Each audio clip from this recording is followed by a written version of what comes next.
I'm Paul Auster. 1 month ago, on September 22nd, 2010, the newspaper El Diario de Juárez ran an editorial on its front page that was reprinted throughout Mexico and around the world. The editorial appeared 6 days after Luis Carlos Santiago Orozco, a 21-year-old intern photographer for the newspaper, was shot to death by unidentified gunmen in broad daylight outside a shopping mall in Ciudad Juárez, the second Diario journalist to be murdered in the last 2 years. This is the beginning of that editorial. Gentlemen of the various organizations fighting for control of the Ciudad Juárez market. The loss of 2 reporters from this newspaper in less than 2 years represents an irreparable breakdown for all of us who work here, and even more so for their families. We would remind you that we are communicators, not psychics. As such, we ask you to explain what it is that you want from us as information workers, what you would have us publish or not publish, so we know what is expected of us. You are, at the moment, the de facto authorities in this city, because the civil authorities haven't been able to do anything to keep our colleagues from dying, although we have demanded them to repeatedly. And so, faced with this undeniable reality, we're addressing our questions to you, because the last thing we want is for another one of our colleagues to be a victim of your bullets.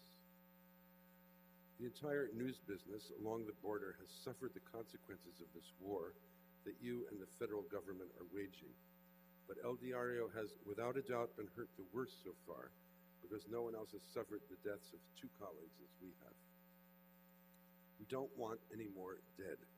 We don't want any more wounded or any more intimidations. It's impossible to carry out our work in these conditions. So show us what you expect from us as a news organization. This is not a surrender, nor does it mean we're giving up the work that we've been doing.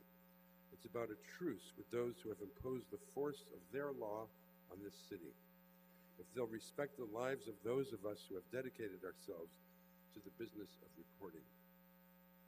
In the face of the power vacuum that all of us in the state of Chihuahua are breathing every day, and in an environment where there are no guarantees that any citizens will be able to carry on with their lives and their activities with any security, journalism has become one of the riskiest professions, as El Diario well knows.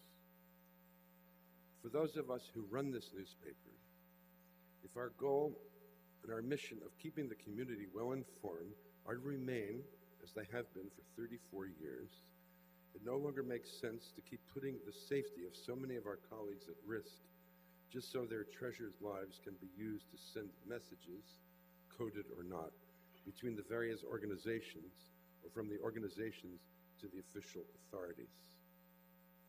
Even in war, there are rules. In any conflagration, there are protocols and guarantees for the warring sides that safeguard the integrity of the journalists who are covering it. And so we reiterate, gentlemen of the various narco-trafficking organizations, explain what you want from us so we can stop paying tribute with the lives of our colleagues. Good evening. I'm Larry Seams, Director of the Freedom to Write and International Programs at PEN American Center. Thank you all for coming and being part of this incredibly timely and important conversation. PEN American Center and the PEN Club de Mexico began planning this evening's program back in May, months before Luis Carlos Santiago became at least the 8th Mexican journalist to be killed this year, and before El Diario published the stunning and controversial editorial that you just heard. Those 2 events have only served to reinforce the necessity and urgency of this evening. At the same time, as the wide debate over the Diario editorial in Mexico suggests, there is a new intensity to the conversations about issues like impunity and press freedom inside Mexico, and we are fortunate to have so many important participants in that conversation with us here this evening. Our hope, of course, is not only to reinforce that conversation in Mexico, but to press a similar conversation in the United States, which is inextricably connected to events in Mexico in so many ways, not least through those two dark, thudding English nouns, drugs and guns. I'll spare you the pen commercial tonight because time is short, except to salute two of our own, Mario Vargas Llosa, this year's Nobel laureate in literature and a former president of International PEN, and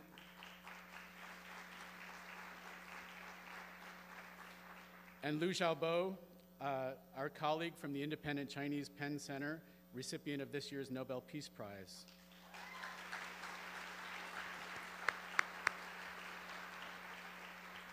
If you aren't already doing so, I hope you'll visit our website, www.pen.org, to keep up with our efforts to free Liu Xiaobo from prison and to protect writers around the world, and with all our other programs and activities. I want to thank our co-sponsors, the PEN Club de Mexico and the Committee to Protect Journalists, and to express our deep admiration for the incredible work CPJ has been doing on Mexico in particular. To thank Cooper Union for hosting us yet again, and to thank the Knight Foundation for its work in general and for its generous support for this evening's program. And of course, I want to thank tonight's participants, many of whom traveled a long way to be here this evening. We're especially grateful to Rocio Gallegos from Diario de Juárez, who agreed to join us on very short notice when Adela Navarro of Zeta was grounded because of illness. One other program note, Don DeLillo will be reading first this evening instead of last. And finally, I'm very sorry to say that John Lee Anderson was not able to make it this evening. He's stuck in Afghanistan on a reporting assignment. But he asked if we would read a message from him, and I'll now turn the microphone over to him, as it were. John Lee writes, "Good evening. My apologies for not being with you in person as I had planned. I am far away from New York and from Mexico in that other place of war, Afghanistan. But my thoughts tonight are very much with my embattled Mexican friends and colleagues, who now more than ever are the targets of violence and of impunity.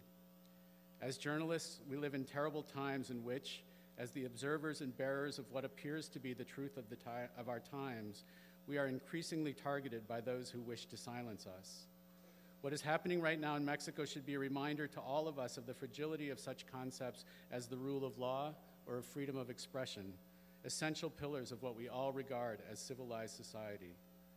It should also remind us of an eternal truth, that those who kill others, whether for ideas or power or criminal profit, always need to conceal what they do, and that the most effective way to achieve that is by terrorizing those who might communicate it. But such people usually only kill journalists when they think they can get away with it, and in Mexico nowadays they mostly are. And as a result of this atmosphere of impunity, people's perceptions of Mexico, our nearest neighbor, are changing. People now comment on Mexico in the same way as they do Iraq or Afghanistan, as one more place in the world that has become synonymous with human butchery, where people are regularly murdered in huge numbers by killers who do so without fear of punishment. Tonight's gathering is a way for us to begin to remedy that. This event means that we are no longer standing passively by like mute, dumb onlookers at a great tragedy unfolding, but demanding justice and rule of law on behalf of our Mexican colleagues. Because Mexico has violence and impunity, but it also has, still, some rule of law, and just as we do here, Mexicans deserve it as one of their basic human rights. Without it, there is no justice. So let's see justice be done. Let's see those who kill and terrorize Mexico's journalists named and shamed and punished for their crimes. Let's put an end to Mexico's censorship by bullet by demanding to know who is pulling the trigger.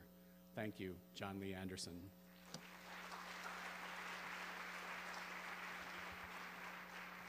Thank you, Larry. It is an honor to be here this evening on behalf of the John S. and James L. Knight Foundation. Since 1950, the foundation has granted more than $400 million to advance quality journalism and freedom of expression. At Knight Foundation, we believe citizens need good quality news and information to run their lives and hold their governments accountable. We believe engaged and informed communities are vital for true democracies. Today, Mexico and its democracy are facing a crisis. The journalists who are trying to bring their communities the news and information they need are doing so despite overwhelming odds. Journalists are being threatened, silenced, and censored by bullet. Yet their journalism is more important and more needed than ever before. At Knight Foundation, we think it is critical to call attention to challenges journalists in Mexico are facing. We have been working with the Committee to Protect Journalists and the Inter-American Press Association to monitor and make the unpunished killing of journalists everyone's problem through the Impunity Project in Latin America, Eastern Europe, and Mexico. We're pleased to support and take part in this evening of solidarity with Mexican journalists. We hope tonight's conversation helps us determine different ways to ensure that journalists in Mexico can safely carry out their work and serve their communities. This event is an integral part of what Knight Foundation believes in and supports. This event has also a very important meaning for me and my family. In 2003, my father published an investigative report on organized crime and its links to government and the military.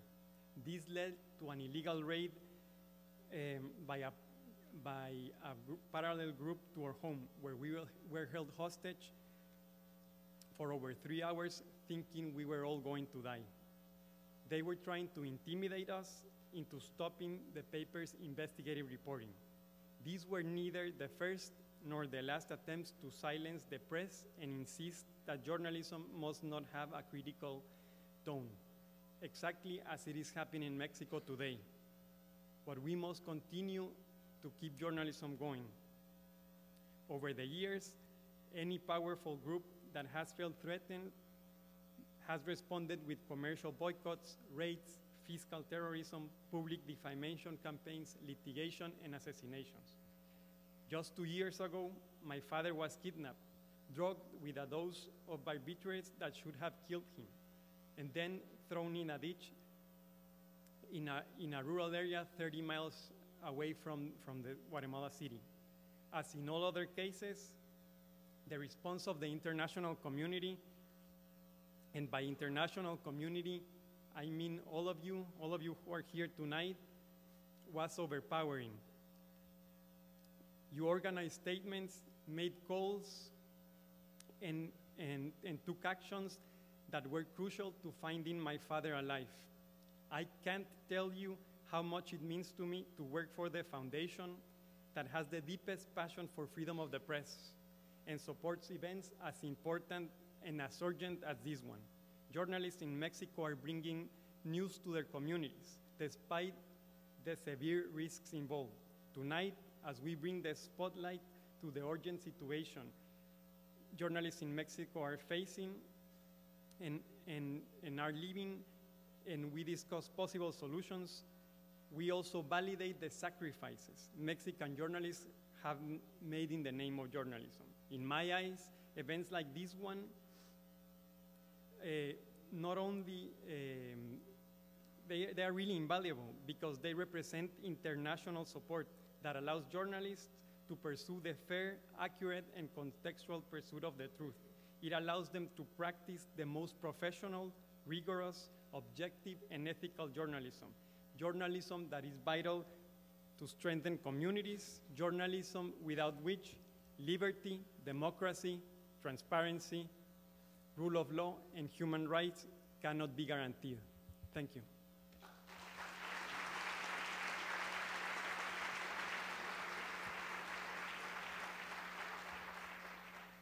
Good evening.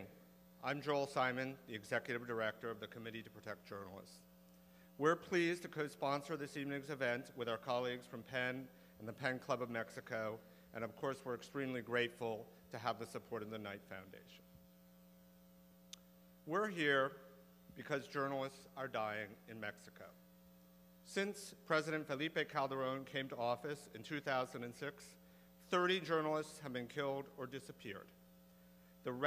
This record has made Mexico the most dangerous country for the media in all of Latin America, and on a global scale, puts it in the company of war-ravaged societies like Iraq and Somalia. Last month, I traveled to Mexico City, and along with my colleagues from the Inter-American Press Association, had an opportunity to sit down with President Calderón and members of his cabinet. We argued that the record of unchecked violence against the press was having a devastating impact on the ability of Mexicans to communicate with each other and to inform themselves about what is happening in their communities. In many areas of the country, in cities like Reynosa, Nuevo Laredo, Ciudad Juárez, Culiacán, and many others, criminals determine what is reported in the news media. Censorship by bullet, the title of tonight's event, is a very apt description. The president agreed with our analysis. He argued that in the last decade, traditional trafficking organizations have morphed into criminal organizations, branching out into kidnapping, extortion, and street-level drug dealing. In order to carry out their activities, they need to not only control physical territory, but the information space as well. Journalists are not collateral damage in Mexico's ongoing violence. They are the targets. The president, in response to our suggestions, agreed to do 4 things: to push for legislation making attacks on journalists a federal crime, to strengthen the office of the federal prosecutor charged with prosecuting such crimes, to create a federal commission to provide physical protection for journalists under threat, and to investigate abuses committed against journalists by members of Mexico's security services. These are important and necessary commitments, but when we met with our colleagues in the Mexican media, some of whom you will meet tonight, they expressed skepticism about the depth of the government's commitment and its ability to carry out the pledges it made to us.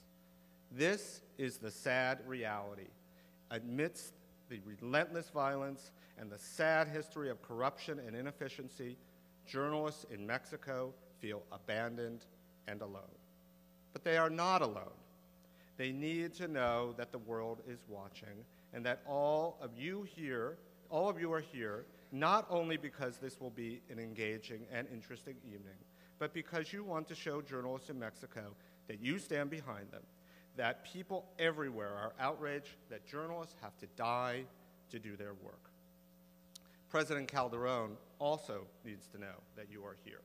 He needs to know because the commitments he made to us will only be carried out if the president himself puts the full weight of his office behind them, and he will only do that if he knows people in Mexico and around the world insist that he do all in his power to end violence against the press and bring the killers of journalists to justice. The Mexican federal government has an obligation under its own constitution to ensure freedom of expression. It also has an obligation under international law.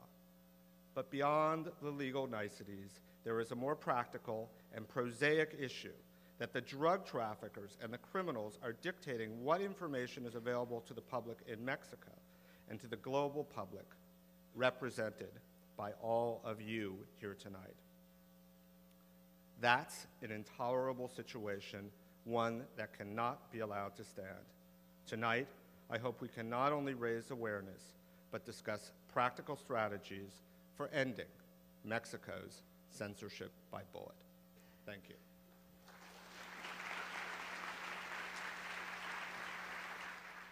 I'm Don DeLillo. In 1942, in the Jewish ghetto in a Polish town, the writer Bruno Schulz went out to buy a loaf of bread and was shot and killed by a German SS officer.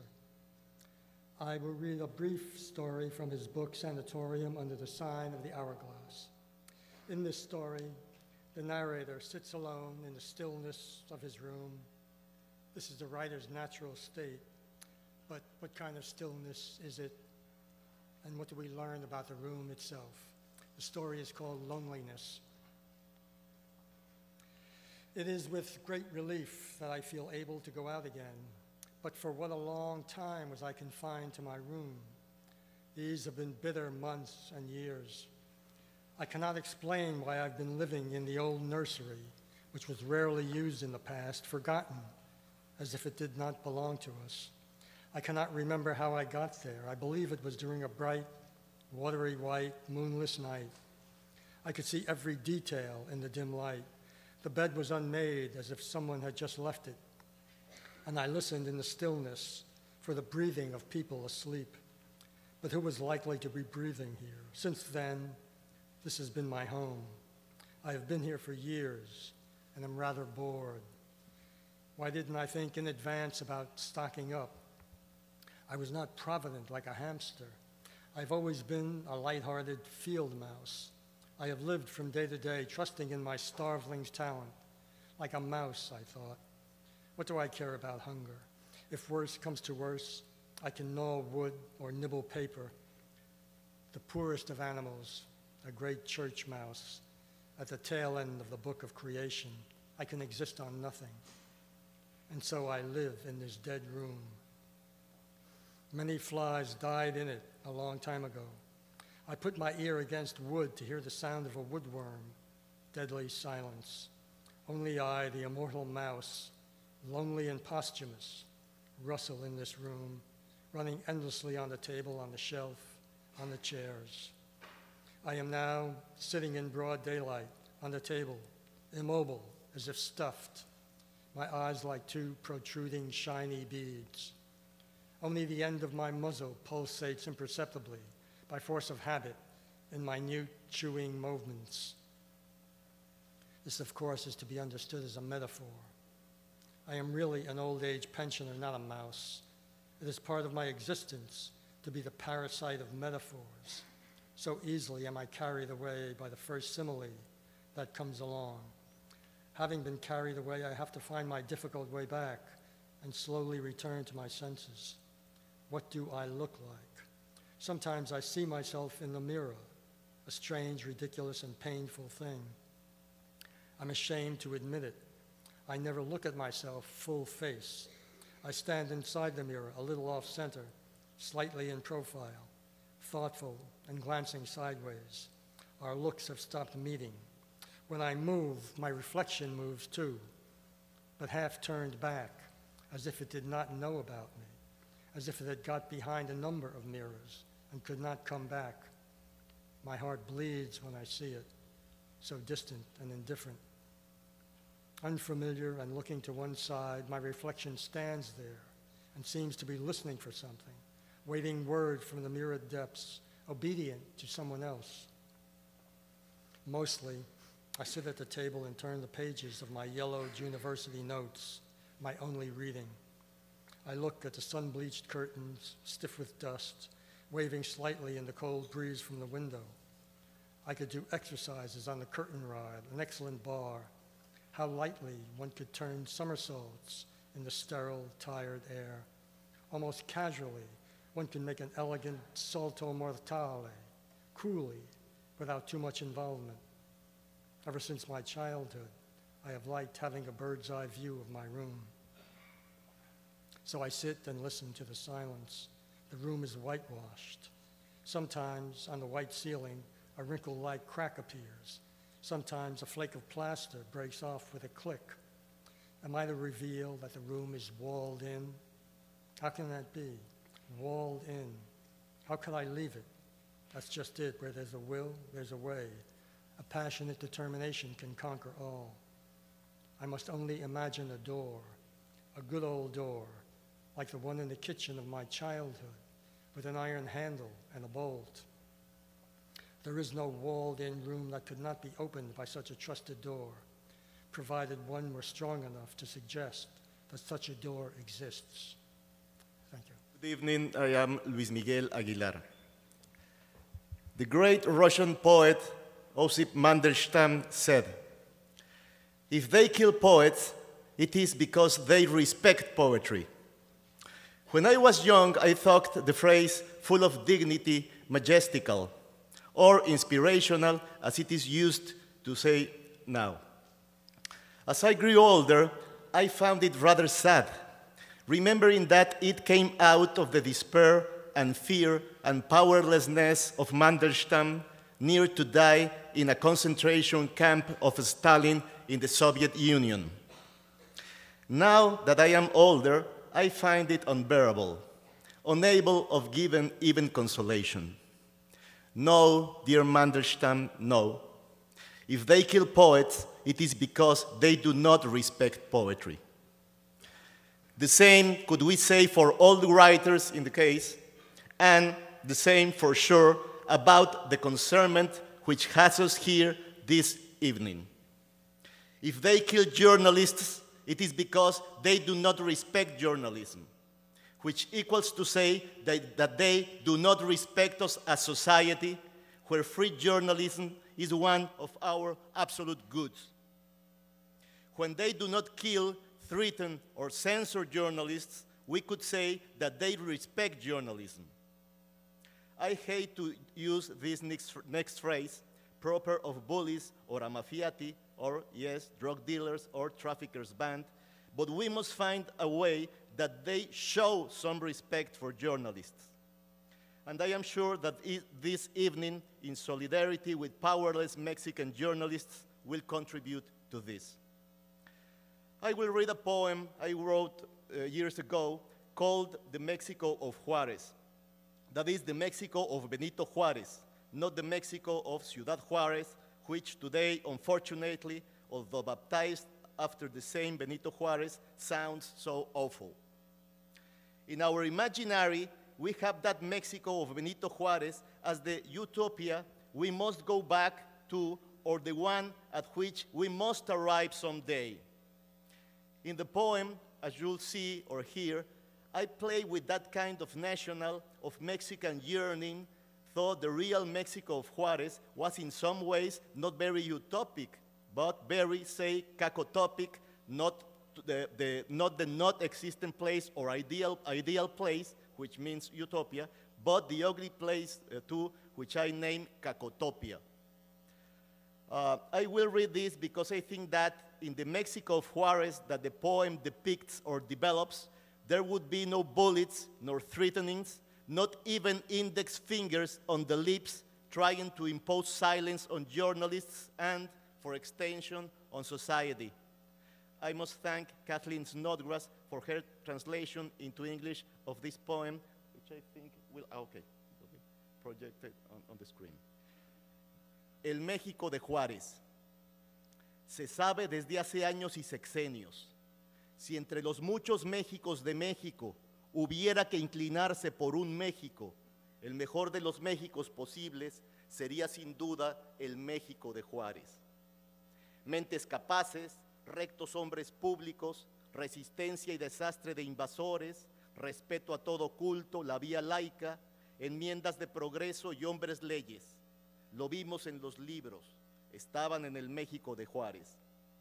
Luego volvimos a verlo en otros libros, masas insalubres, mortandad, indios reprimidos, asaltantes, sobresaltos políticos, errores en la hacienda, festín del latifundio, democracia irreal y desfondada, epidemias, supersticiones y atavismos coloniales, escarnio de la ley y zapatos liberales puestos con calzador a todo un país. Estaban en el México de Juárez. Pero si he de explicarlo nuevamente, yo no hablo de ese México, estoy hablando del México de Juárez. Un solo machetudo de todo el paisanaje que retiró a los franceses vale más que la cargada de hombres públicos que siguieron a los brillantes hombres públicos que pudo ver el México de Juárez. Las madres anémicas, el alcoholismo, la orfandad, los indigentes tirados en la calle, los albos senos de las bañistas de Flores, las naranjas agridulces de Altamirano, la quiebra del país, la deuda externa, las provincias revueltas, los malestares en el cuerpo político, estaban en el México de Juárez. Pero no estoy hablando de ese México, estoy hablando del México de Juárez. Por eso estamos tan jodidos, dice el chofer del taxi, porque este no es el México de Juárez. Hubo un tiempo en que mi madre, frente a algún mal, dictaminaba: este desgraciado no podría hacer lo que hace si estuviera en el México de Juárez, y al México de Juárez se le caería la cara de vergüenza si reviviera y mirara lo que hace este desgraciado. Nos referimos al México de Juárez. Lo veremos en los libros: el peso, el gobierno, el cielo con smog, la razón del Estado, las naranjas ácidas, el mismo reacio y machetudo paisanaje, las madres anémicas, los indios reprimidos, la deuda externa, todas las frases muertas, estas líneas, los indigentes, la criminalidad, el alcoholismo, el carnaval de la orfandad nacional y los recuerdos, las lecturas, los muslos de María. Hay que llevarlos al México de Juárez, del México de Juárez a otro México, del México de Juárez al de Juárez. Si tengo un hijo, lo quiero al margen del smog y la violencia, las noticias adversas, la criminalidad, los sobresaltos, las naranjas ácidas, el descuido paterno que le espera. Llevaré a mi hijo al México de Juárez. Viene una voz experta a disuadirme. Es que ya estás en el México de Juárez. Lo que te ocurre, le ocurre a uno de los tantos habitantes en el único México a la mano, el México de Juárez. Pero, si he de explicarlo una vez más, sin que esto tenga ningún ánimo polémico, para decirlo todo sin ambajes, el México de Juárez no es mi México. Yo me refiero al México de Juárez. Gracias. I'm Francine Prose. I'm going to read from Roberto Bolaño, but I wanted to start by saying something so obvious that I'm sure many of my fellow speakers will also say the same thing, but it can't be said often enough. And that is to mention the short-sightedness of talking about the problem of narco-terrorism and the murder of the journalists as if it were strictly or purely a Mexican problem. It's also a problem not only for the United States, but of the United States. The Mexican cartels would not and could not exist in their present form if we, their neighbors to the north, were not such avid consumers of narcotics.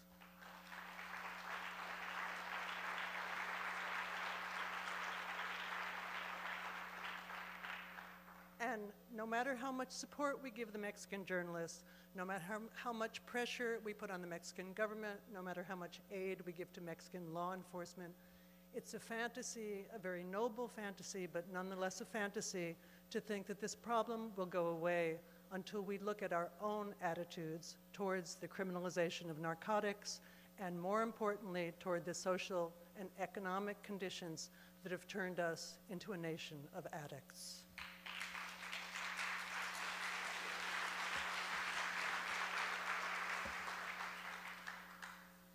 This is a section from 2666 in which an American reporter decides to investigate the disappearance of a Mexican-American colleague who has been himself investigating the murders of the women of Santa Teresa. The colleague is not only a journalist, but a writer of poems and short stories in Spanglish. Mary Sue Bravo asked her editor to let her investigate the disappearance of the reporter from La Raza. Her editor said that Hernandez Mercado had probably gone completely out of his head, and now he might be wandering one of the state parks, Tubac or Patagonia Lake, eating berries and talking to himself. There aren't any berries in those parks, said Mary Sue. Well, then drooling and talking to himself, said her editor. But in the end, he let her cover the story.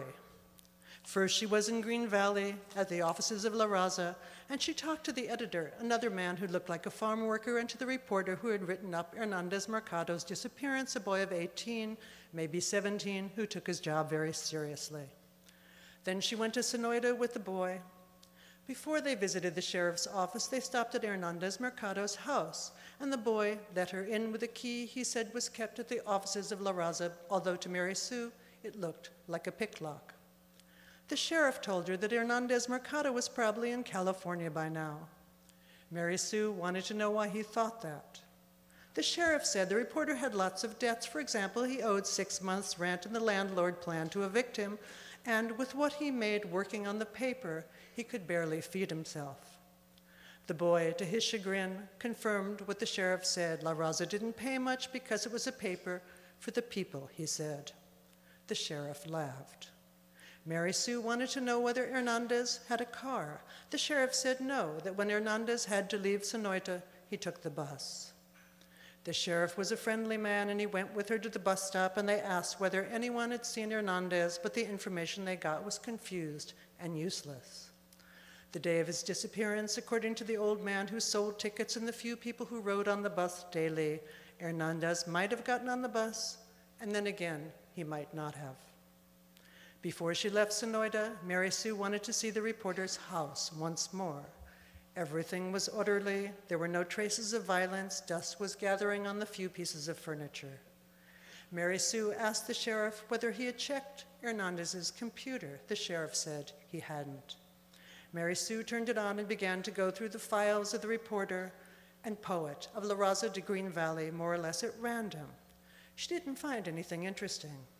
The beginnings of a novel, a mystery by the look of it, written in Spanglish, published articles, sketches of daily life of seasonal laborers and farm workers on the ranches in southern Arizona.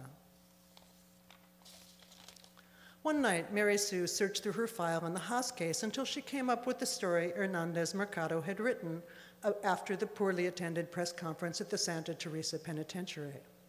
Hernandez Mercado's style wavered between sensationalism and flatness.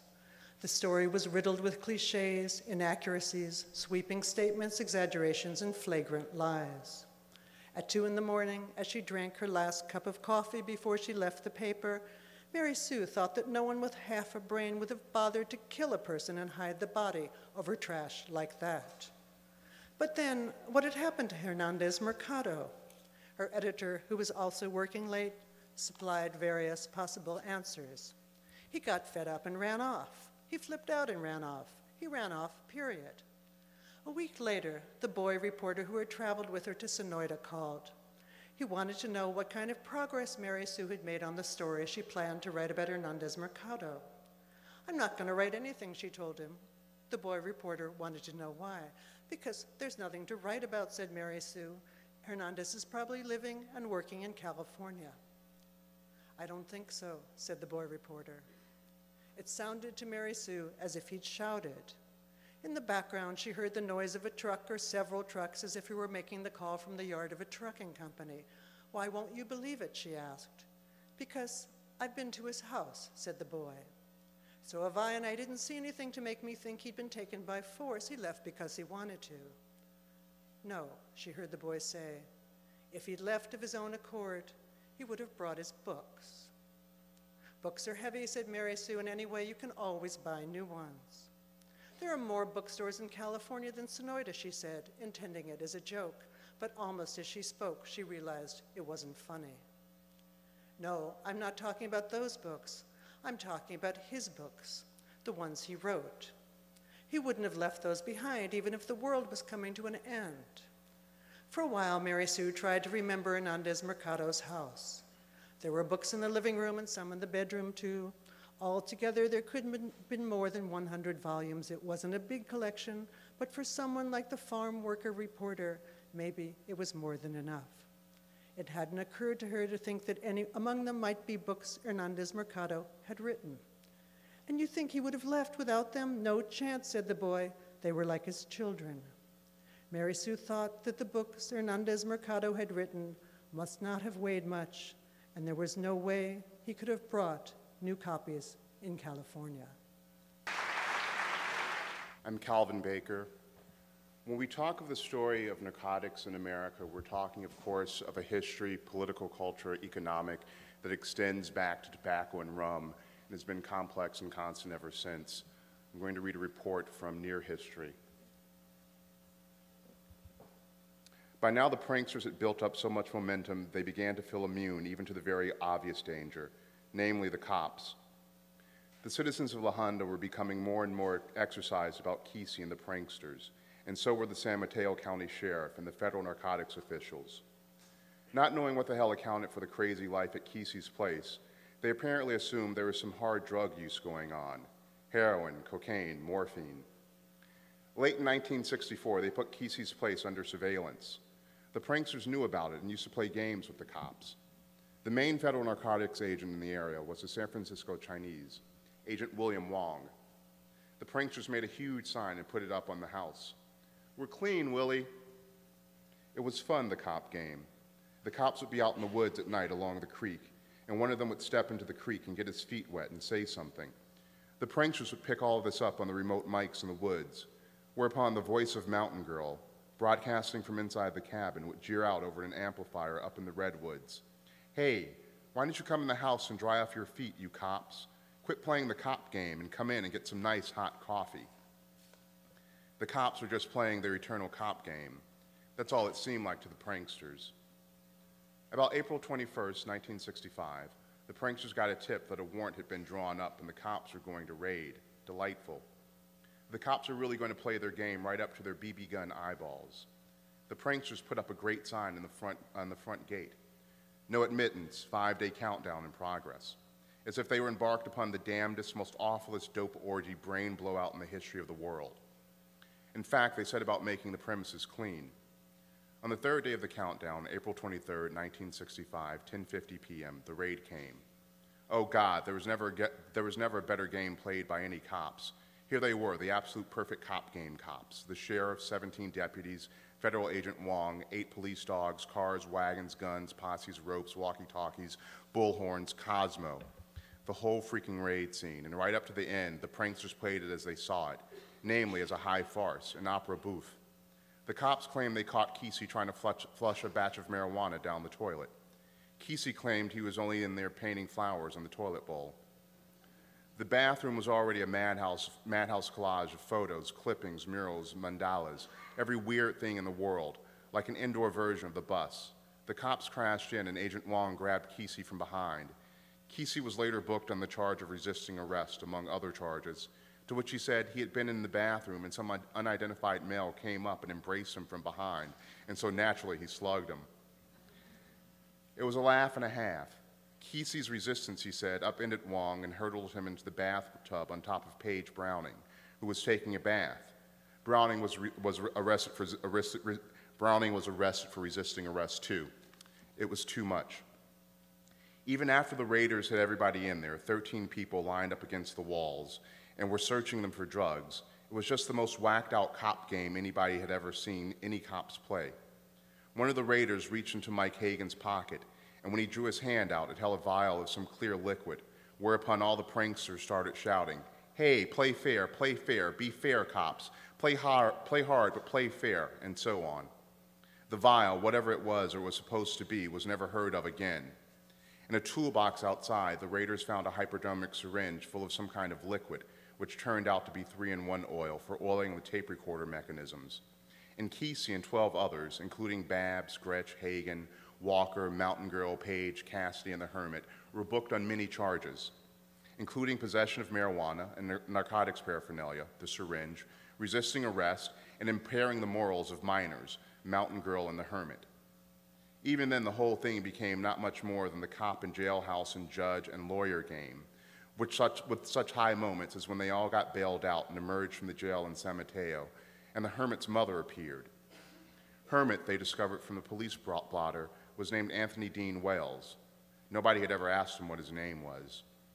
Anyway, his mother slapped Kesey across the face with a paperback edition of One Flew Over the Cuckoo's Nest and screamed, "Go back to your cuckoo pad. You should have stayed in the nest instead of flying over it, you big cuckoo." Well, the whole thing was too much. Rocio has been a journalist covering the border for 16 years.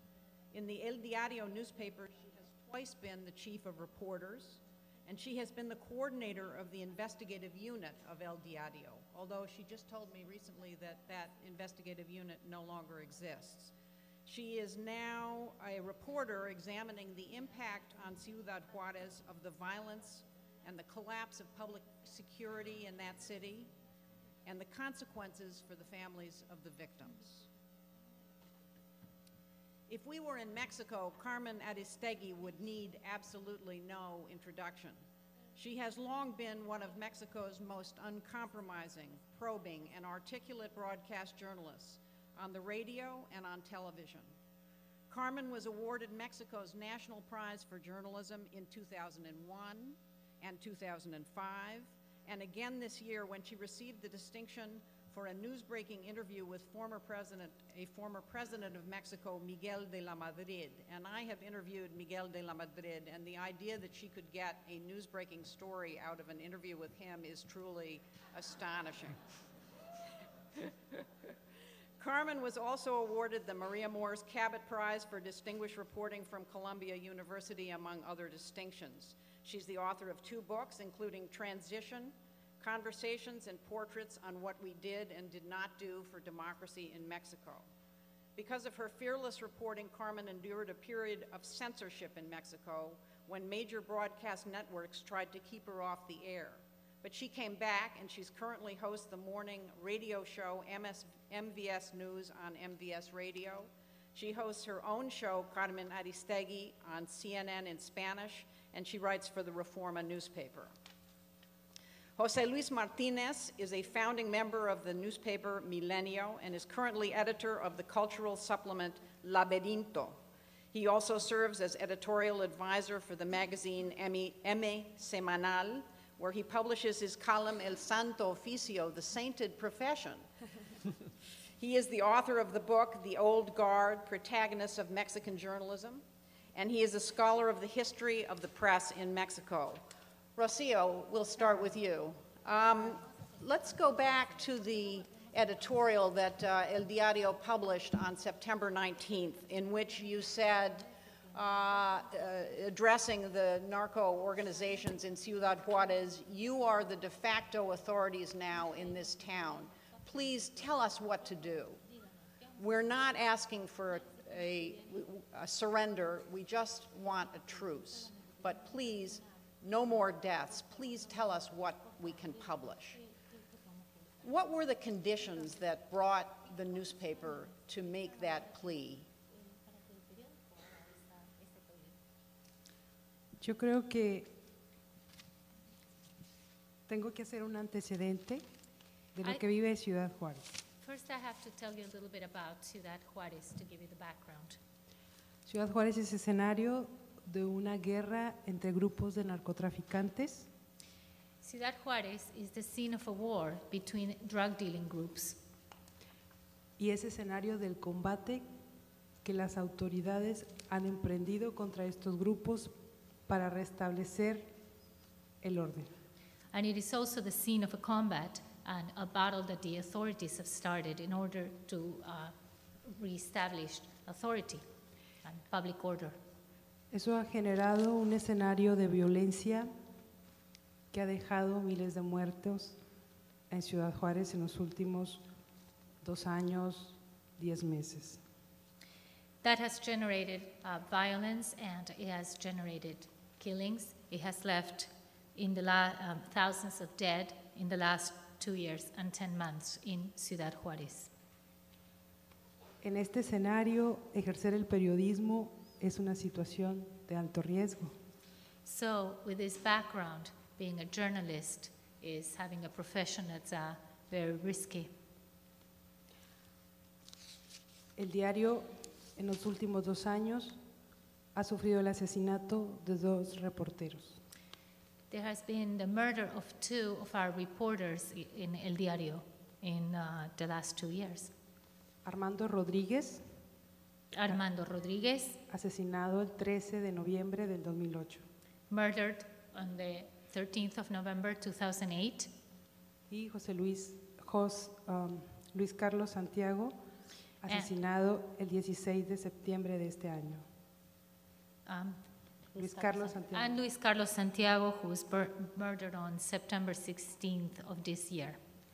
Las condiciones para el diario son de emergencia, igual que para los periodistas en general en Ciudad Juárez. So for El Diario, we are living an emergency situation, and it is the same as for other journalists and other newspapers in Ciudad Juárez. En estas condiciones se puede decir que no hay garantía de las libertades y derechos de los ciudadanos. Under these conditions, we can say there are no guarantees of freedom and or of citizen rights. Entre estos derechos está el de la libertad de prensa. And among these rights, we have the freedom of the press. Y en estas condiciones fue que el diario decidió sacar su editorial. This is the background, and that was the situation in which El Diario decided to publish its editorial. ¿Qué quieren de nosotros? What do you want from us? You said that it was a truce. You were seeking a truce, not a surrender. What's the difference there?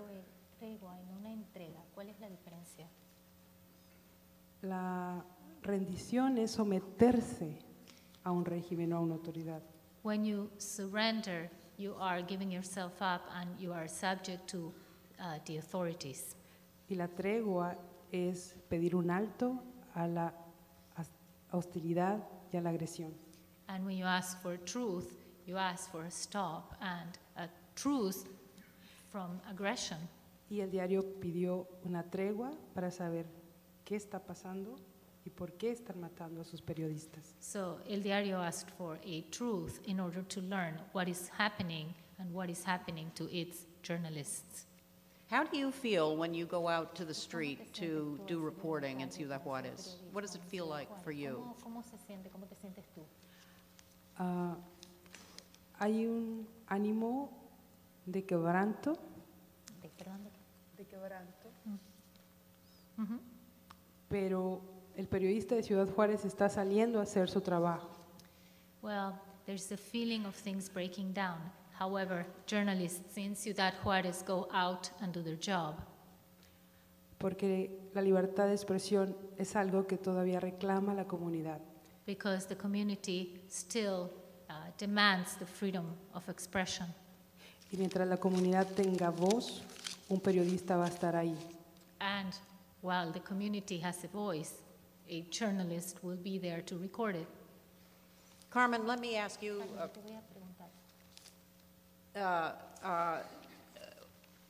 we see from these astonishing maps behind us that this violence is not limited to the border area. And what's your sense of what the scene looks like nationally for journalists? How far has this violence extended across the country? Es para acá.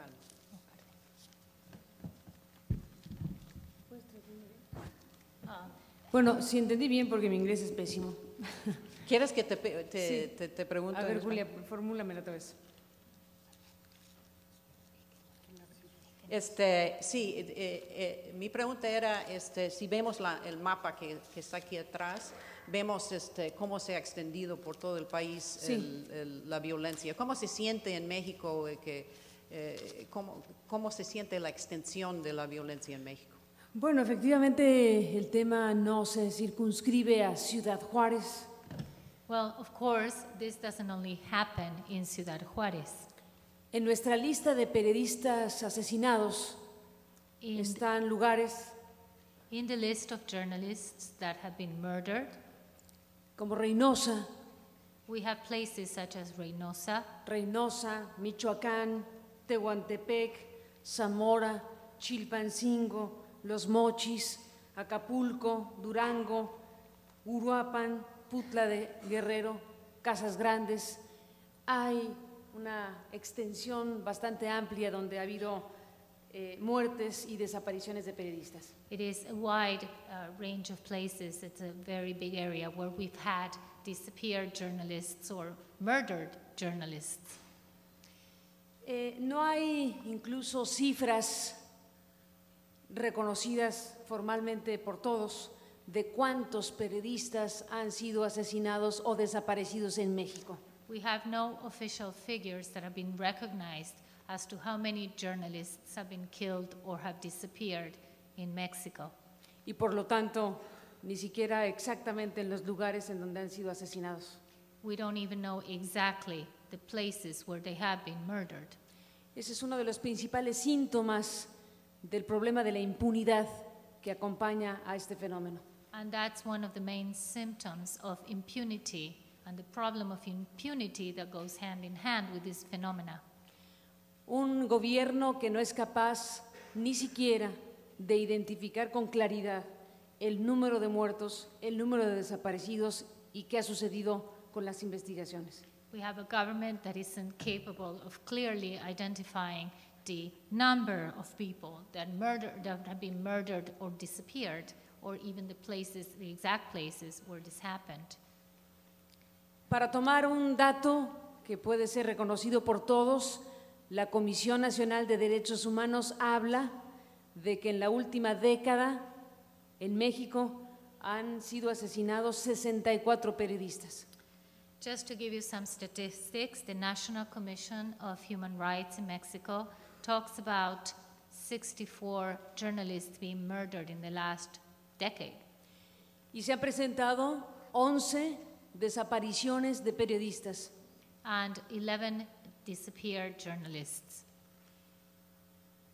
El Comité de Protección a Periodistas ha hecho un trabajo de investigación en donde ha documentado 22 de los varios casos con una investigación publicada que todos conocemos que es esta. The CPJ has investigated 22 cases out of these murders and disappeared and has published a report which we all know, this one.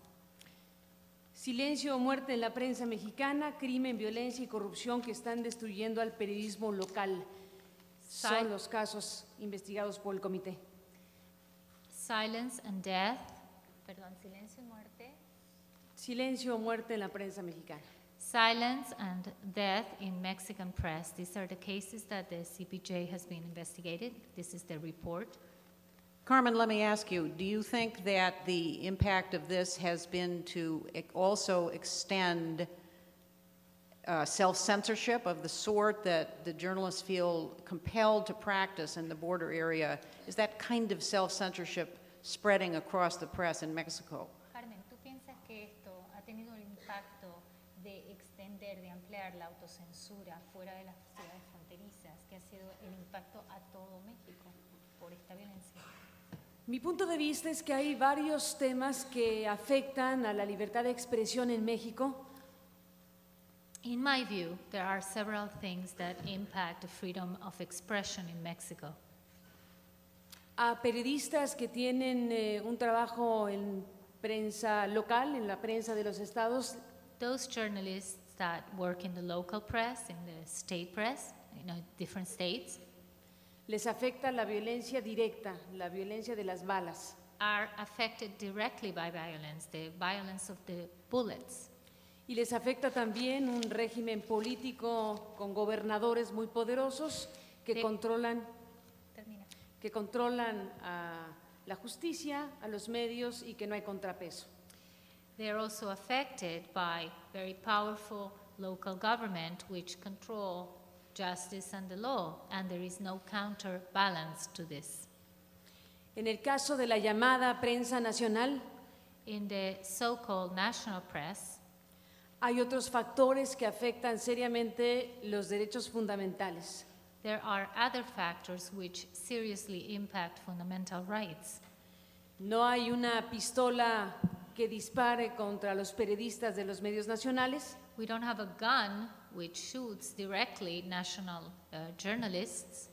Pero sí hay un diseño de comunicación, un diseño en un sistema de comunicación que afecta la libertad de expresión y que restringe el ejercicio crítico de la prensa. But there is a design which restricts and limits the exercise of the press, of expression. México es un país que tiene una hiperconcentración de medios electrónicos, particularmente la televisión. Mexico has a high concentration of electronic media, specifically television. Vivimos un régimen duopólico de la televisión mexicana. We have a dual regime of television in Mexico. It's like a dual monopoly. Que restringe la competencia, la diversidad, la pluralidad y el ejercicio crítico. Which limits criticism, plurality, diversity. De tal manera que la censura y la autocensura en México se dan por diferentes factores. So censorship and self-censorship in Mexico happens because of different factors. Es un hecho que tenemos un conjunto de factores que restringe seriamente la libertad de expresión. So it is a fact that there are a number of factors that seriously restrict the freedom of expression in Mexico. I wanted to ask Jose Luis a question about the extent of the celebration of narco trafficking and traffickers in Mexican popular culture, and whether you think that this is having an impact on the popular psyche now that the violence has become so severe? Creo que el narcotráfico es una expresión popular, como bien dices, I do think that drug trafficking is a popular expression, as you would say. el narcocorrido, The narco corrido, for example. pero hay muchas otras expresiones en las que el crimen organizado, el narcotráfico, está impactando en la cultura mexicana. But there are other ways in which organized crime and drug trafficking is impacting culture in Mexico.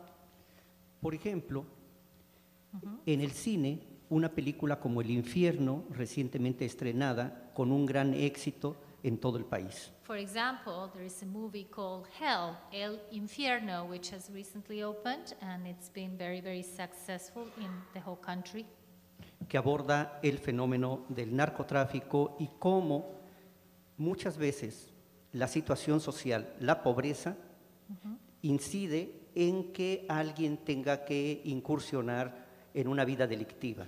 which the subject of the film is drug trafficking, and it deals with it as pointing out that many times it is poverty that leads people to get involved in drug trafficking.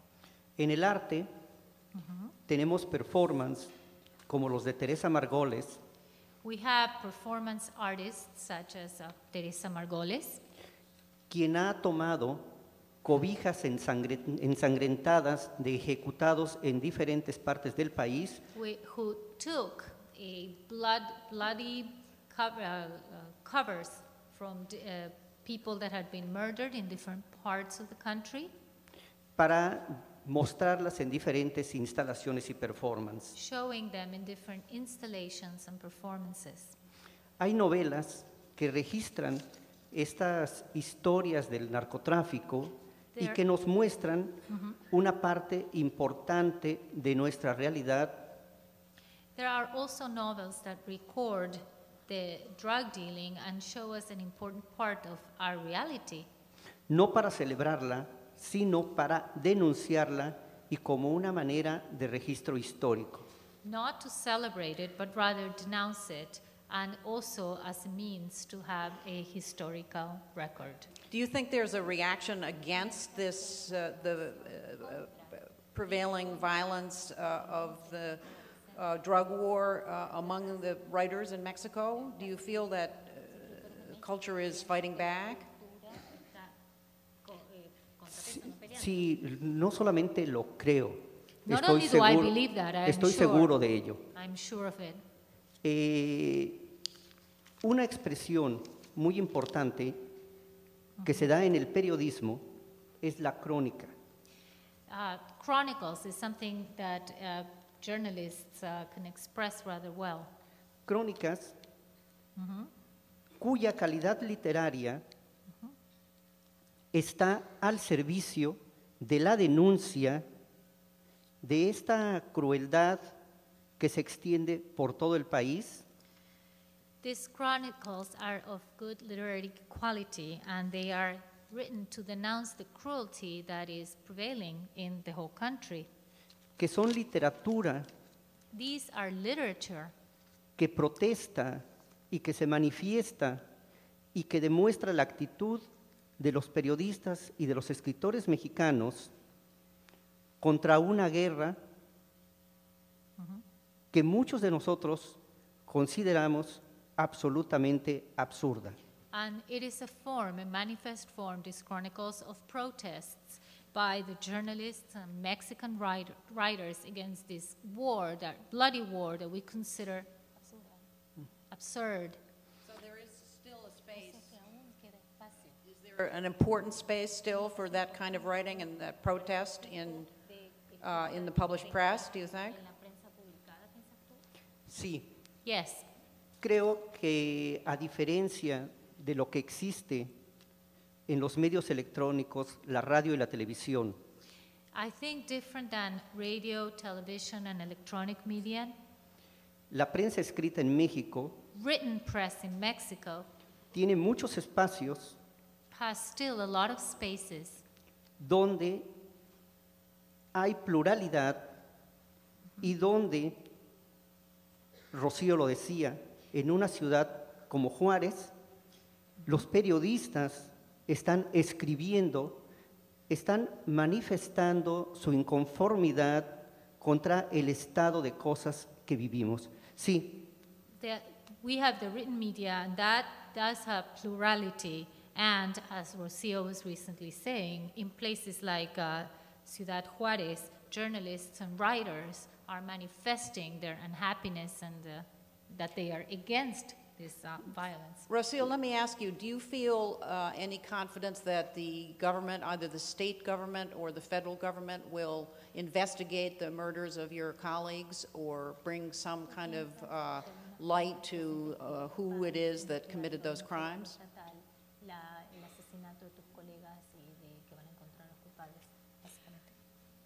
Hasta ahorita van a cumplirse 2 años y el homicidio de Armando sigue impune. So far, 2 years later, Armando's murder is still not solved. It's still done with impunity. Del homicidio de Luis Carlos no se tiene nada aún. We have nothing on Luis Carlos's murder. Con este escenario creo que no solo las balas están censurando a la prensa en México. And therefore, I think it isn't just bullets that are censoring the press in Mexico. La censura más grande viene de la impunidad que nos da el Estado. The biggest censorship is the impunity that the state allows. Creo que el mejor acto de justicia para nuestros compañeros asesinados I think the best form of justice for our murdered colleagues es que sus homicidios sean esclarecidos. would be that their homicides are solved. Saber quién los mató To know who killed them y por qué. and why. Who could do that? What power could do that now?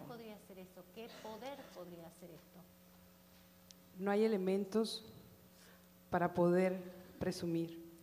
I have no tool to guess.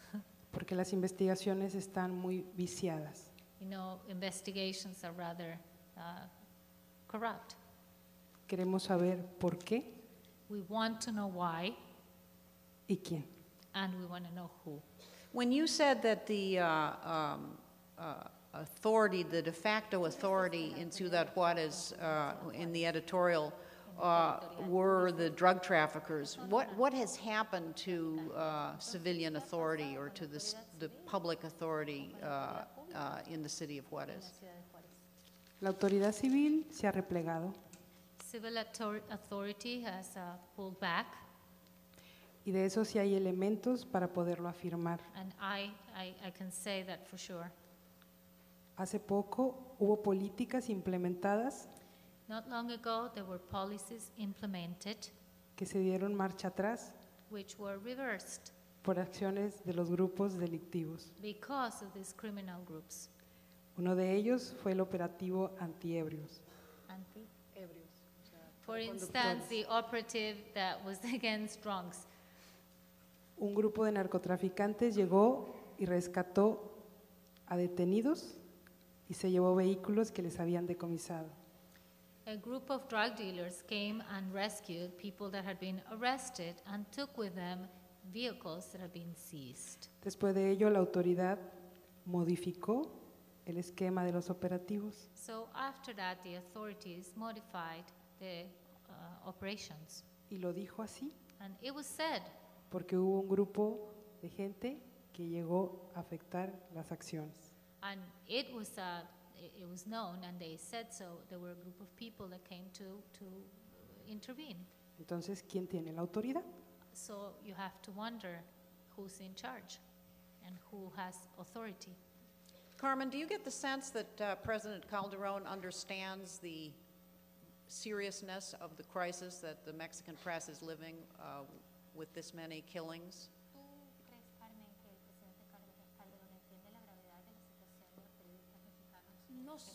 No sé si lo entiende o no, pero debería entenderlo. I don't know whether he understands or whether he doesn't, but he should understand. Es claro que México tiene un sistema de justicia colapsado It is clear that the justice system in Mexico has collapsed, y que el Estado mexicano y que el gobierno que encabeza Felipe Calderón ha fallado. and that the Mexican state and Felipe Calderon's government has failed. Ha fallado en su responsabilidad para investigar estos crímenes. It's failed with its responsibility to investigate these crimes.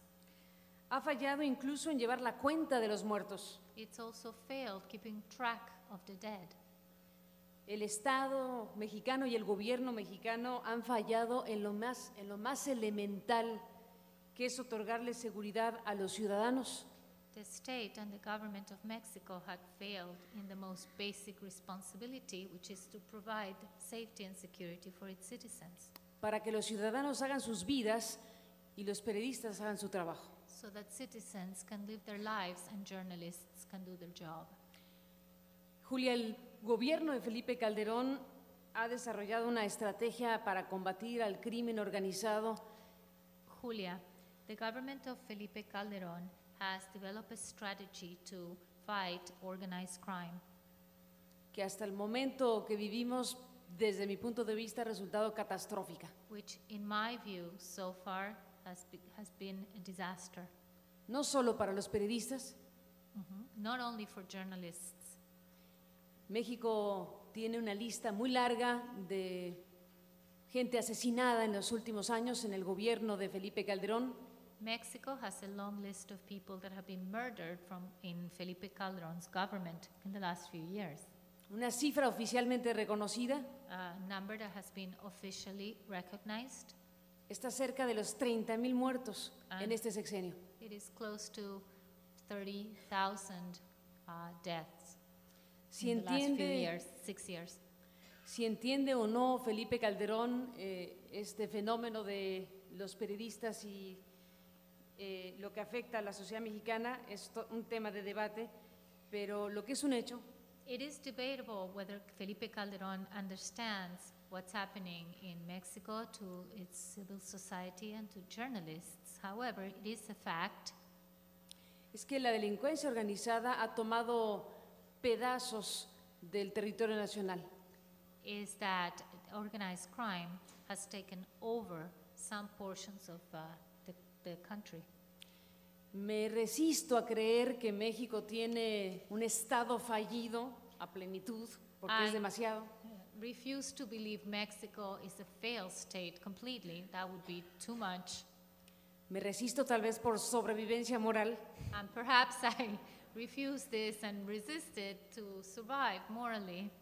pero digamos que es claro que hay pedazos tomados por el crimen organizado y que hay expresiones fallidas en buena parte del andamiaje institucional. But it is clear that some parts of Mexico have been taken over by organized crime, and some portions of the government, I believe, have failed. Some of the structures have failed. El editorial de Rocio, el editorial del Diario de Juárez, es estrujante. Rocio's editorial, the Juárez, Diario de Juárez editorial, is really moving. It's very pressing. Porque es un punto de vista editorial en donde se reconoce que no hay una autoridad formal que pueda responder a sus preguntas. Because it recognizes that there is no formal authority that could answer its question. Lo terrible del editorial del Diario de Juárez And what's terrible about this editorial es que se dirigen a los delincuentes como sus that interlocutores. their interlocutors are in fact the criminals. El gran síntoma de que hay ciudades y poblaciones enteras sin autoridad funcionando. That is the biggest symptom of having cities where we have no official authority. O mejor dicho, la autoridad la ha tomado la delincuencia. Rather, authority has been taken over by criminals. I would address this question to anyone of you who wants to answer it, but would it help if the effort to make a federal crime make it a federal crime to attack a journalist, would that help? I know that there's been an effort to pass a law to make it a federal crime to attack a journalist. Do you think that would help? Si se hace una ley federal que convierta en un delito federal el atacar o el matar a un periodista, ¿ustedes piensan que esto podría ayudar? Y esta pregunta es para el que la quiera contestar. Yo creo que por lo menos hay que intentarlo. I believe we have to try. Se creó una fiscalía especial en la Procuraduría Federal que no ha servido de mucho. In the Federal Prosecution's Office, we've created a special office, a special prosecution office, but it hasn't been very helpful. Sin embargo, es claro que cuando un periodista es asesinado, una parte de la sospecha en muchas ocasiones radica en la propia autoridad local, que es la que va a investigar. But it is clear that when a journalist is murdered, a lot of suspicion falls on the authorities, the official authorities, which would be the authority that would investigate. Aunque no creo en que sería una solución inmediata o automática, creo que sería un mejor camino para explorar. I don't believe it would therefore be an immediate solution or even an automatic solution, but I do believe it's a path we should explore. Another question I would pose to any one of you who wants to answer it is that we are in the city of New York, and I believe that this region is one of the largest markets for the consumption of narcotics in the United States, and particularly of cocaine. And so, since you're here in New York, I'm wondering if you want to address that issue, the fact that we are right today in the middle of a major market for consumption of the drugs that the traffickers are bringing through Mexico with such violence and bringing into the United States. Bien.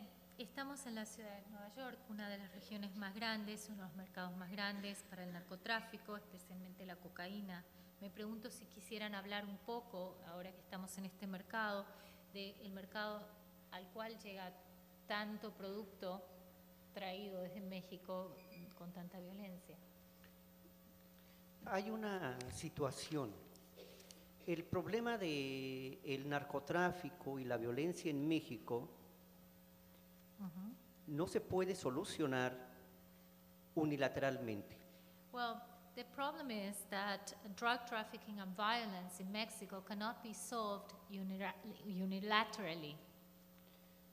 La droga que pasa por México y que gran parte ya también se consume en mi país, drugs that go through Mexico but that are also largely consumed in my country, llega principalmente al mercado de Estados Unidos.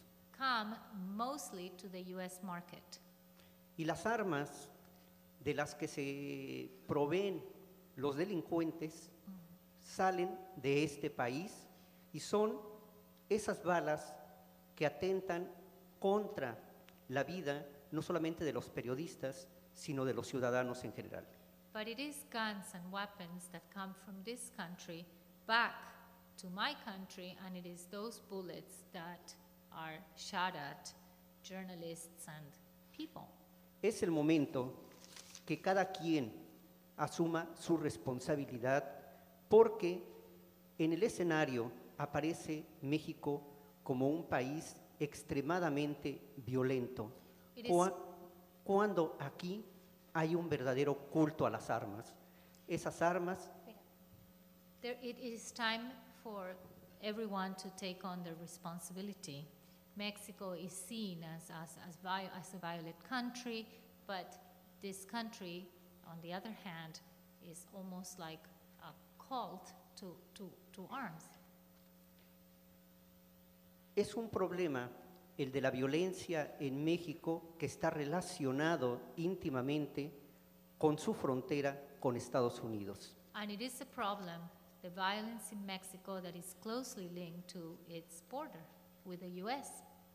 Habría que pensar que somos parte de un mismo continente, parte de una sociedad cada vez más globalizada y tomar acciones que resulten mutuamente benéficas y que nos lleven a un camino de paz. So I think we need to remember that we are part of the same continent and part of a globalized world, and we should take steps that would lead us towards a peaceful society. Rocio, you want to have the last word? Rocio, la última palabra.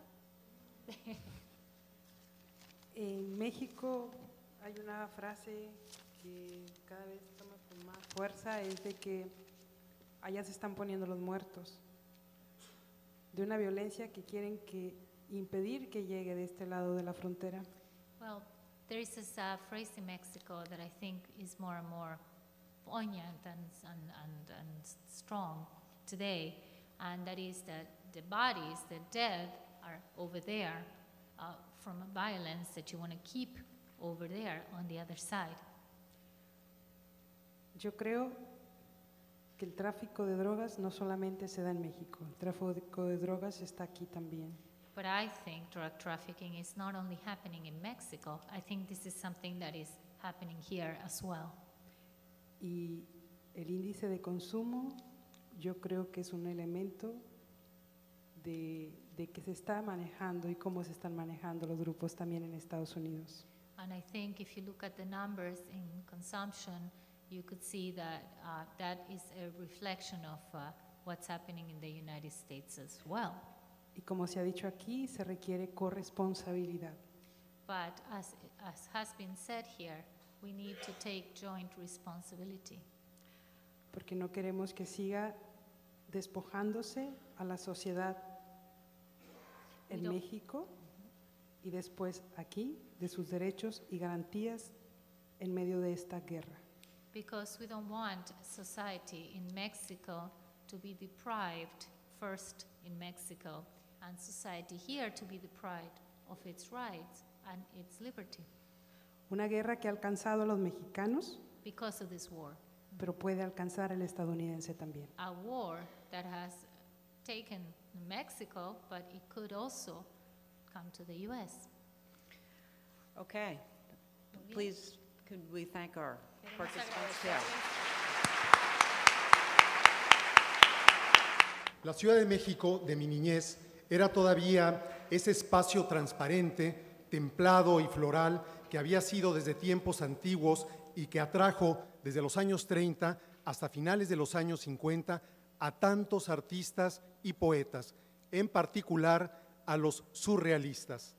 En esa ciudad era común hallar, junto a los primeros rascacielos, los innumerables postes de luz, los tranvías y los automóviles, burros con cargas de leña o costales de maíz en los lomos, guajolotes arreados por hombres con sombreros de petate de alas anchas como sombrillas, parejas indígenas, los varones con calzón blanco, las mujeres con rebozo negro o azul oscuro, vendedores de flores, vendedores de camote con carritos de vapor cuyo silbato hacía un chiflido de tren, ropavejeros que empujaban amplias carretas llenas de trapos viejos y a veces, muy de vez en cuando, un domador con un oso acogotado y con una argolla atravesada en la nariz como si fuera un buey. Con frecuencia veíamos a lo lejos en el oriente los volcanes, el Popocatépetl y el Iztaccíhuatl, y también podíamos admirar en el sur los verdes bosques negros, el Ajusco. En los primeros meses del año, en el cielo avanzaban enormes cúmulos de gigantescas nubes blancas, monstruosas fortalezas de aire, y en junio y julio caían las torrenciales lluvias que transformaban en un color azul plata toda la urbe y que habían provocado 500 años antes el miedo y también la admiración de Hernán Cortés y sus soldados. Todo transcurría en un viaje inmóvil, como escribió el poeta mexicano Javier Villaurrutia cuando dijo: vámonos inmóviles de viaje. Sin embargo, nuestros padres nos advertían que no camináramos cerca de las cantinas o las pulquerías, donde hombres tambaleantes y con rostros feroces gritaban: no vale nada la vida no vale nada. Comienza siempre llorando y así llorando se acaba. Por eso es que en este mundo la vida no vale nada. Canción de José Alfredo Jiménez que expresa un nihilismo que a los mexicanos nos gusta, pero que también es de alguna manera un recuerdo remoto de la época violenta de la Revolución. Asimismo, cuando caminábamos cerca de las zonas militares, nuestros padres nos decían que en los cuarteles los soldados rasos o los sargentos fumaban una hierba apestosa y maligna y que era peligroso encontrarse con ellos. Casi siempre, en esas ocasiones, alguien podía cantar: la cucaracha ya no puede caminar porque le falta marihuana que fumar. Hoy, ese mundo de música desdichada o socarrona, entre la tragedia y el cuento de niños, ya no existe o se ha transformado en una realidad tan inmisericorde y vulgar como magnética y asombrosa.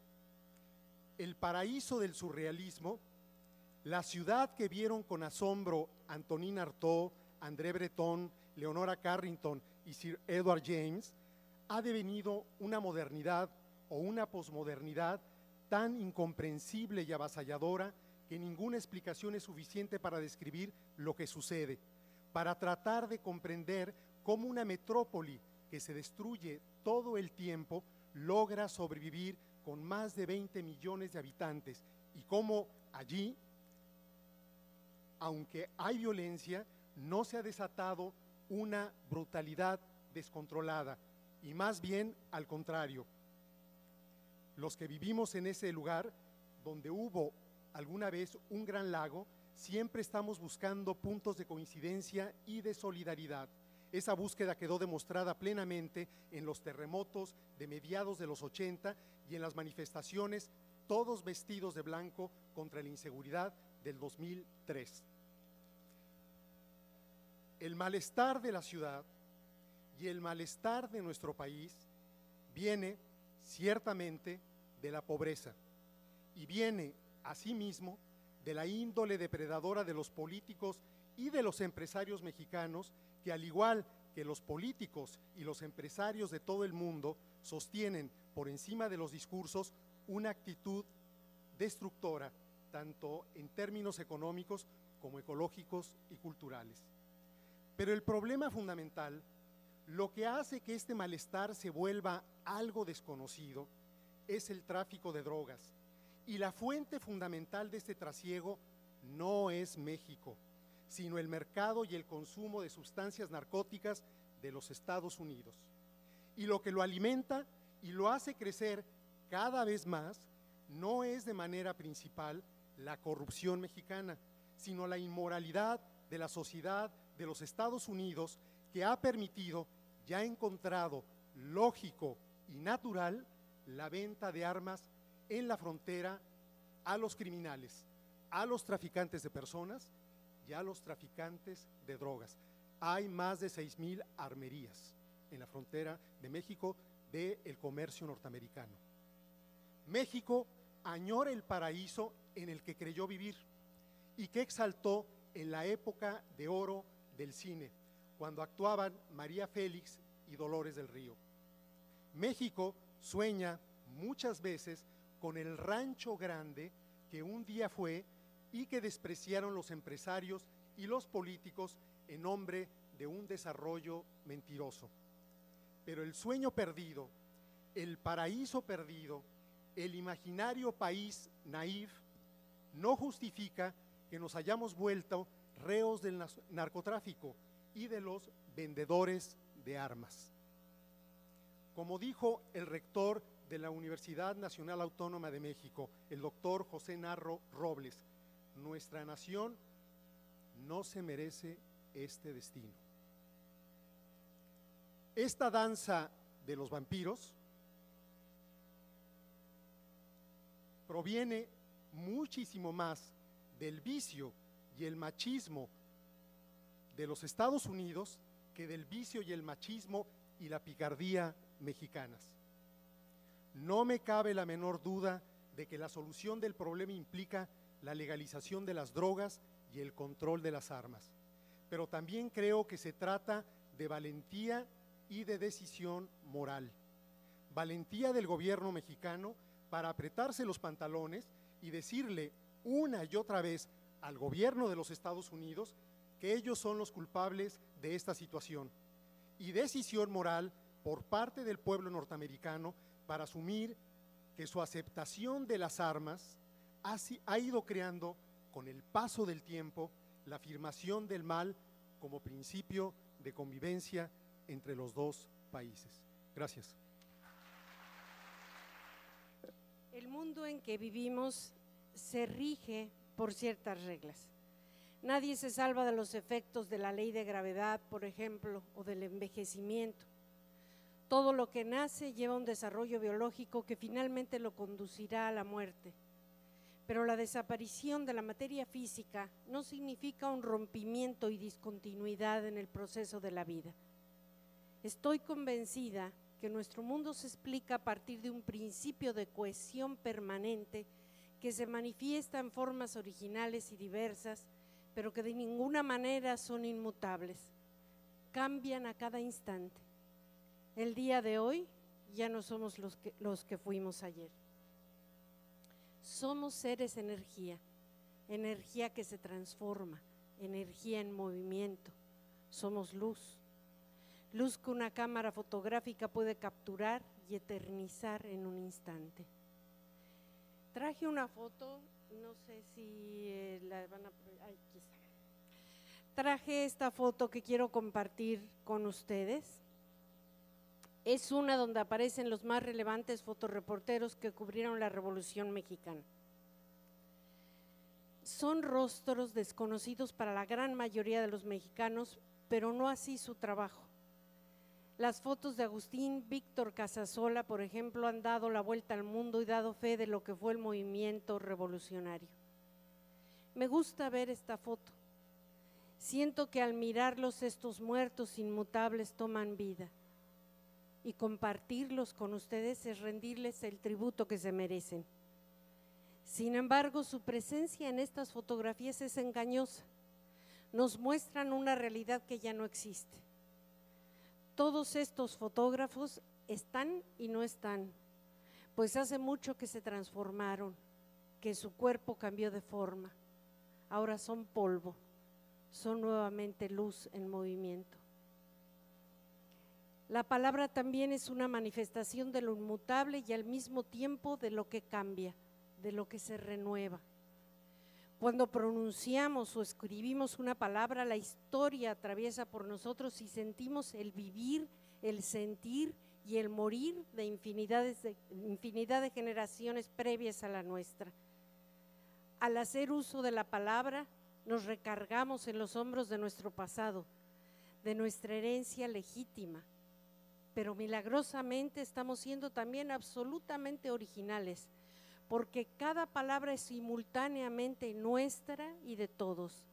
Nadie la puede detener, nadie la puede apresar ni privatizar, nadie la puede silenciar ni ametrallar, porque está más allá y más acá de nosotros. Cada vez que alguien quiere acallarla, se le escapa de las manos y vuela a otra boca y a otras plumas para manifestarse. Así que resulta absurda la pretensión de los criminales que piensan que con balas se aniquila la verdad. Para hacer callar lo que sucede en México, tendrían que acabar con todos los mexicanos y ni así podrían lograrlo. Esto se debe a que todos somos a un tiempo los transmisores y los inventores de la palabra, porque con ella hacemos presente lo que de alguna manera o de todas maneras ya estaba antes que nosotros y seguirá estando cuando nos marchemos. Y por eso me niego a referirme a los periodistas como los periodistas asesinados. Prefiero que hablemos de los periodistas vivos, los que permanecen escondidos en el texto de sus reportajes como ejemplo de honestidad, los que nos dejaron sus palabras como herencia. Retomemos sus palabras, dejemos que nos traspasen como las balas que acabaron con sus vidas, que nos recorran las venas con la misma valentía para decirles a sus asesinos que no es con la censura ni con la persecución que se destruye una idea.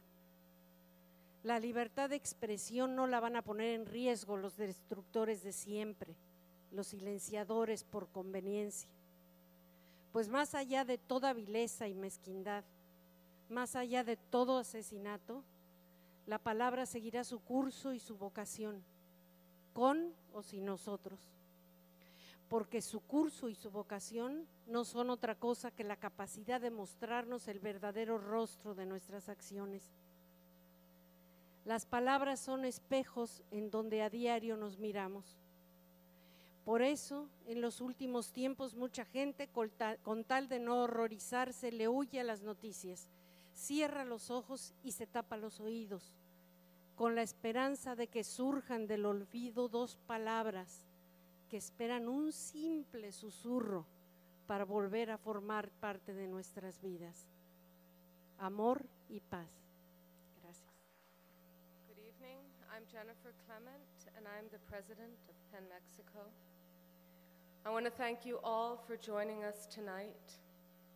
Here, you have heard about the peril journalists face in Mexico and the problems that contribute to a total collapse of the rule of law. For Mexicans today, it is hard to interpret the words around us. In these sad and crazy times, we read newspapers where messages from the drug traffickers have been published right beside the real news, or in the classified section where narco messages appear in the broken thumb language of text messaging. We read the writing on walls and on enormous cotton sheets covered with messages that have appeared hanging from bridges and buildings. We read letters that were pinned on to dead bodies.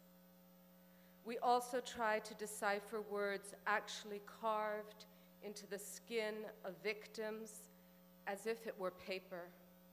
Across a belly, down an arm, we read a skin graffiti.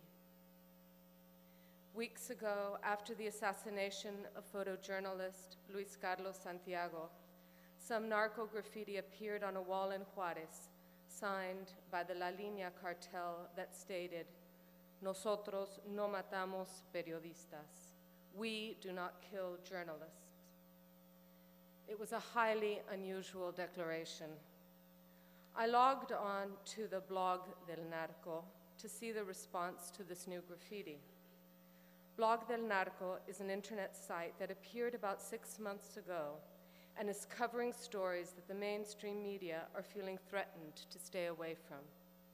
It is a place where all sides seem to be communicating: drug traffickers, law enforcement, and citizens. This controversial site contains everything from violent videos of torture and decapitations to a section on Mexican narco corridos and even narco jokes. Regarding the graffiti that claimed "Nosotros no matamos periodistas," written on a white wall in red spray paint to look like blood, I found 392 posts. They were not about the message itself or the violence against journalists, but were 392 vitriolic and sarcastic comments about the abominable spelling and poor syntax of this graffiti. One blogger said he was ashamed by the narcos' lack of education, and he continued, "Even our narcos are third world." Another stated that it is not the alphabet that kills, bullets kill. One person wrote emphatically that she preferred to read the messages in graffiti from the rival cartel because at least they knew how to spell. After I read over more than 100 outraged comments, a sheepish and mortified spelling apology was posted. Could this have been from the cartel? To this expression of regret, one blogger answered, You criminals are so good at killing, you've even killed the Spanish language. Yes, these are sad and crazy times for Mexico. So to stand here in your company is deeply moving for those of us who are living this madness. At this moment, it is so important for Mexicans to feel that the rest of the world cares about this land that is a victim of corruption, poverty, US drug consumption, and amoral gun selling, and a land where the storyteller has become the story. But don't think that this, that seems so specific, is Mexico. No, this is the world we are all living in. I would like to thank the American Penn Center, and especially Larry Seams and Elizabeth Weinstein, the Committee to Protect Journalists, and the Knight Foundation for their support and participation. I also would like to thank my colleagues in Penn Mexico, Aline Davidoff and Brandel France de Bravo. And thank you, all of you, for spending an evening in solidarity with journalists, both Mexican and foreign correspondents who risk their lives in Mexico. Thank you.